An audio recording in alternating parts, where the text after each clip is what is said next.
Well, all right. Lesson 224 in the workbook. Let's jump right into it, shall we? This is a very good lesson for all of you who struggle with the notion of God the Father. All right, that's what this video is about. So let's unpack that one. Shall we do that? Yeah, let's unpack this one because it's such a loaded term in a lot of our lives. It's a loaded term in Western culture. And I don't know where you're tuning in from here in the world, but if you were raised in the cultural West, the United States, Canada, Western Europe, right, Australia, New Zealand, those types of societies, then this is likely to be a concept, a notion of some meaning to you. It doesn't matter if you were raised in a Judeo-Christian tradition or not, makes no difference.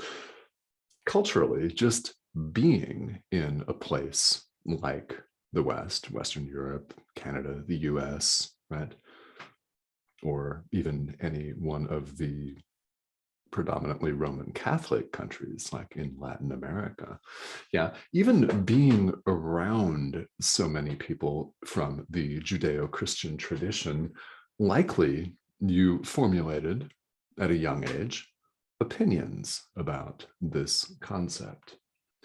And lesson 224 simply puts, God is my Father and he loves his Son.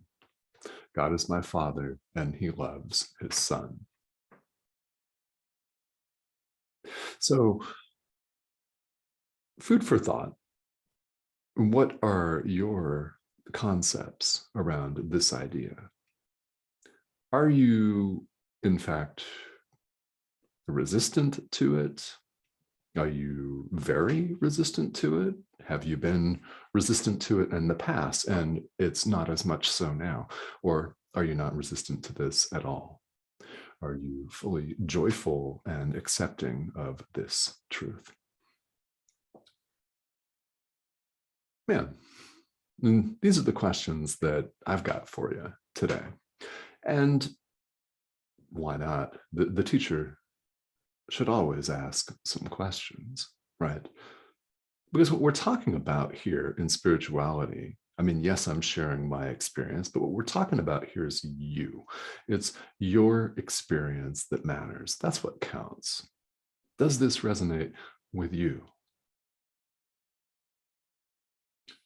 Anybody can state that it's true.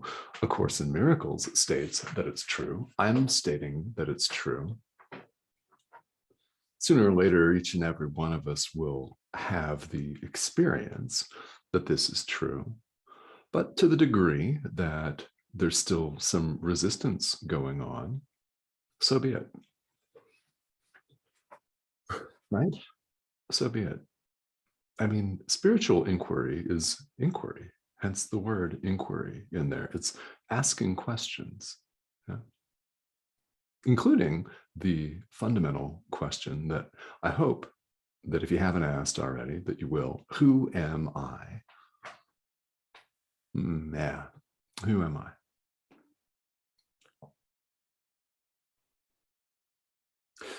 This particular lesson and all of the lessons here at this stage in the workbook, which is designated as part 2, these are all opportunities for us to practice.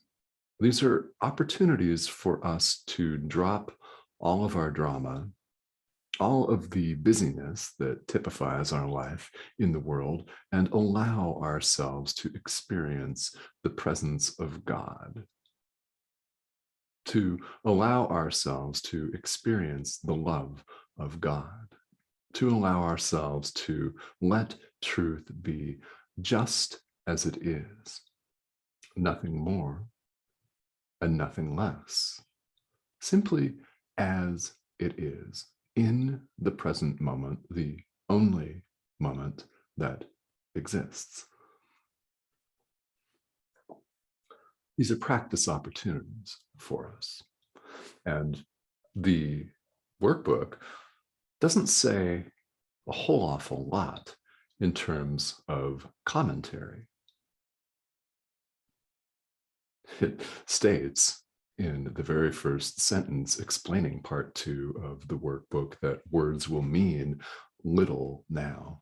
It's all about experience. Spirituality, all about experience. Are words important? Yes, because they help us. We use them here in the world as a communication device, as a tool to point to understanding, which can be experienced and not in words.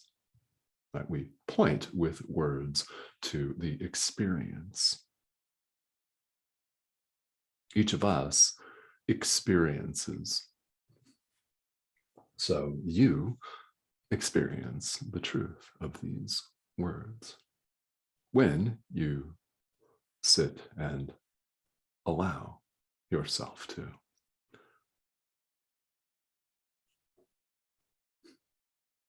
My hope is that this is inspiring to you. When we allow ourselves to experience truth as it is, this is the most powerful thing that we can do. That's why we're here. It's the most powerful thing we can do. That's why we're here. Free will, which we all have, that has never been taken away from us, is available to us in the present moment. The choice that we have right now in the present moment between love and fear is powerful. Let us all remember that of these items, just 2 that we choose from, one is real, the other is not. So the more that each of us chooses reality, the more we experience reality, the more we extend and share reality, the brighter our light shines in the world. And yes, it will follow from there that the more people see it,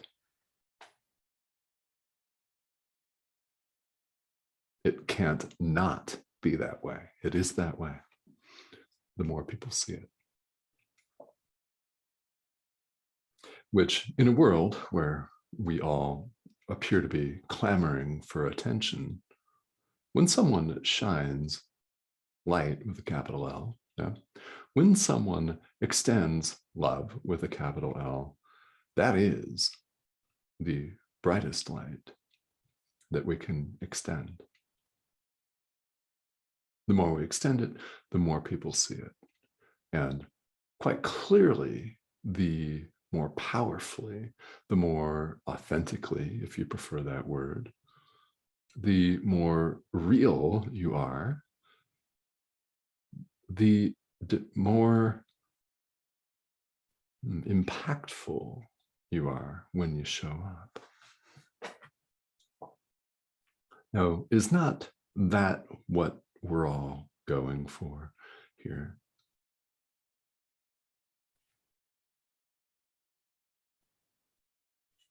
I hope that you may answer yes, and I hope you have. I hope you have. If you do, I invite you to go into practicing today's idea with an open mind, as much as you possibly can. And be nice to yourself, right? Be nice to yourself, because it's certainly the case here in the world, isn't it, that some days are better than others. Some days our concentration is off the charts great. Other days we can't seem to sit still for 15 seconds because we're busy thinking about something, the dog, the mortgage payment, who knows, right? Could be anything. There are a lot of phenomena out there. So if all that you can do is devote a few seconds today to this idea, then do just that. Yeah, it's beautiful. Any time we move from the darkness to the light, it is beautiful. It's an act of love, and it is an act, very active. Spirituality is not passive, guys. It is not a sit back kind of endeavor. Sit back and hope, right? Hope that maybe, just maybe, things are going to turn around. It's active. The present moment's all we've got. What we discover is that we have the power to make things turn around. We made this world of frustration, suffering, and fear. We can unmake it. It's choice. And what I hope is impactful for you is that you don't have to do all of this in one fell swoop. Each of us has the present moment, one moment at a time. And if right now all you can do is just take one deep in and out breath and relax yourself, that is just as powerful as full awakening.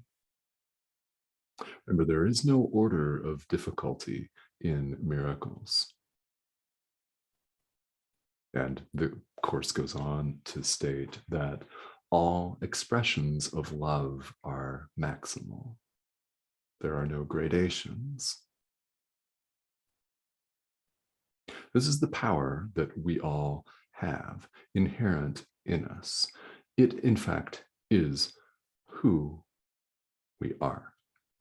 So I invite you to practice today. I invite you, as always, to continue to extend love, because that is why we're here.